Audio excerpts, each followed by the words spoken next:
कहा जाता है किसी भी काम की शुरुआत में अगर छींक आ जाए तो वो अशुभ होता है, लेकिन सोच कर देखिए जिनकी सुबह की शुरुआत ही छींकों से होती है उनका पूरा दिन कैसा बीतता होगा। और फिर सारे दिन नाक बहना, नाक का बंद होना, आंखों में खुजली होते रहना, माथे में भारीपन, और अगर दिक्कत पुरानी हो तो बाल भी सफेद होना प्रारंभ हो जाते हैं। जी हाँ, मैं नज़ले की ही बात कर रहा हूँ। और अगर सच में इस नज़ले की समस्या से आप छुटकारा पाना चाहते हैं तो सुबह की शुरुआत एलर्जी हर चाय के साथ कीजिए। 2 इलायची, आधा चम्मच के करीब साबुत धनिया, आधा चम्मच के करीब अजवाइन, 4 से 5 काली मिर्च के नग और एक छोटा सा टुकड़ा अदरक का।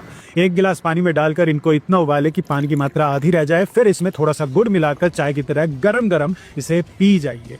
मेरे कहने पर अगले 30 दिन ये फॉलो करके देख लीजिए। मजा ना आ जाए तो मुझे बता देना।